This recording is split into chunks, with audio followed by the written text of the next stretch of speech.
Hello, everyone. My name is Emmanuel Lima, and I'm going to talk to you guys today about cadCAD.jl, a work-in-progress modeling library for generalized dynamical systems. So just a brief, who am I? My name is Emmanuel Lima, as I said. I am a senior research software engineer at Block Science, a R&D firm here based in the US. I am also the lead engineer for cadCAD, and I am a master's candidate in computer science at the University of São Paulo. Here's my email and my GitHub account in case any of you want to forward any questions after the presentation, in case you guys don't want to ask questions after the talk. So basically, what is cadCAD? So in a sentence, the objective of cadCAD is to orchestrate and simulate trajectories of generalized dynamical systems. What is exactly a generalized dynamical system? I will tell you guys in a bit. cadCAD stands for Complex Adaptive Dynamics Computer-Aided Design, and it's an open source framework for generalized dynamical systems. Currently, we have a reference implementation that is written in Python, and that reference implementation we use to give a form of a North Star for all future implementations of this library. And we are currently re-implementing the Python version of cadCAD in Julia, so hence cadCAD.jl. And of course, the main things that made us do the Julia switch were, as I think for many of other people from this conference, the performance gain that you get from Julia, of course, and the better type system. As I will explain a bit, the type system of Julia gives a much better edge when we implement cadCAD and we implement models with cadCAD. So basically, the why of cadCAD. Systems engineers, when they're going to do like model-based systems engineering, they usually use expensive proprietary software for that modeling, basically MATLAB and Simulink.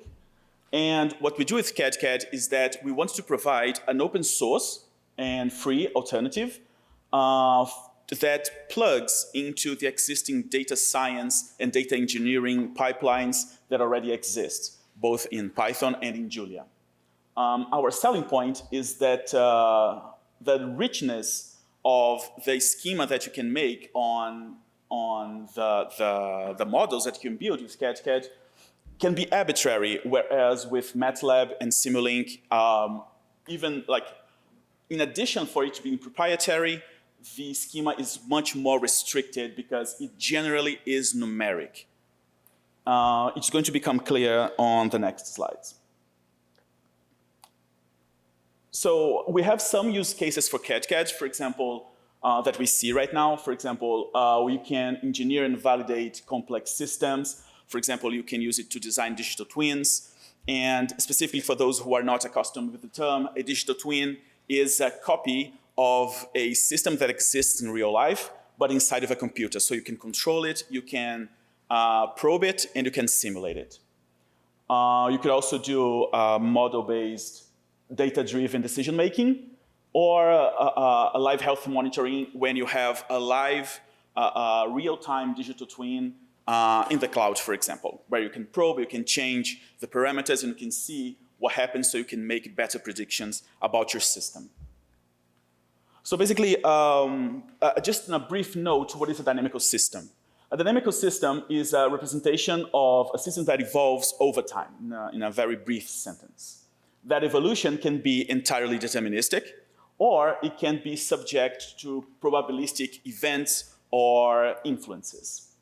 A typical dynamical system evolves, as you can see on the slide, a state x, given a function f that will operate on that state x. So we have a set of all possible states that system can actually be, and that function f is going to walk over that possible state and is going to produce another point on that state and further the state over time.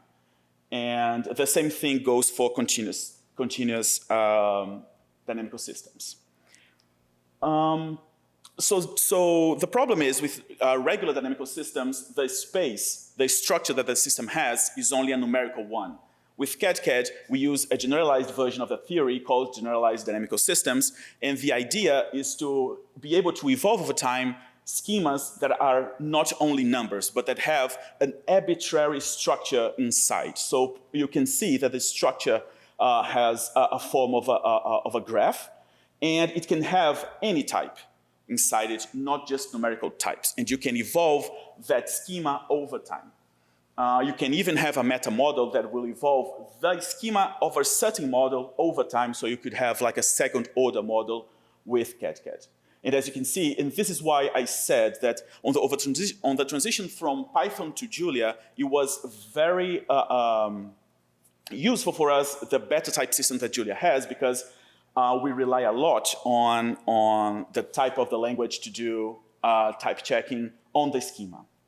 So basically, we do evolutions of the time on the certain model by using the concept of blocks.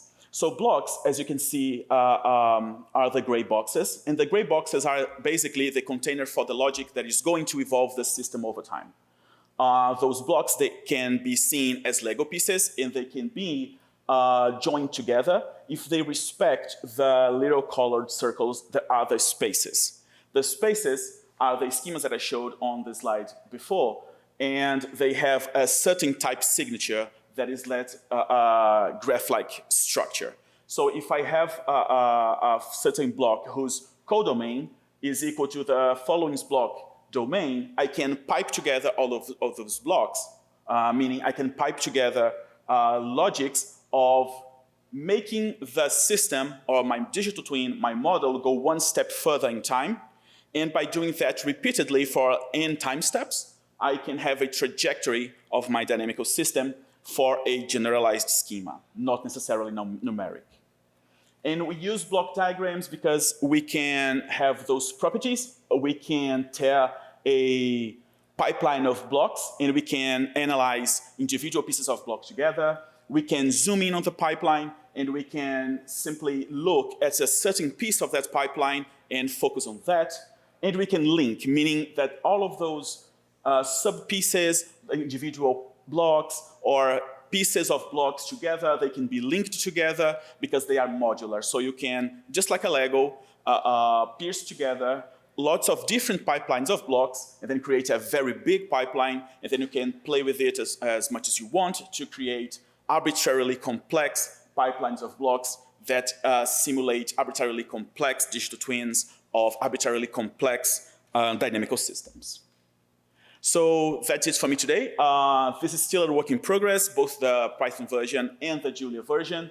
And you guys can scan this QR code for some links. And if you guys want, you can join us. It's an open source project. It's a working process, as I said. And we will be happy with any kind of help that we can get. Thank you very much.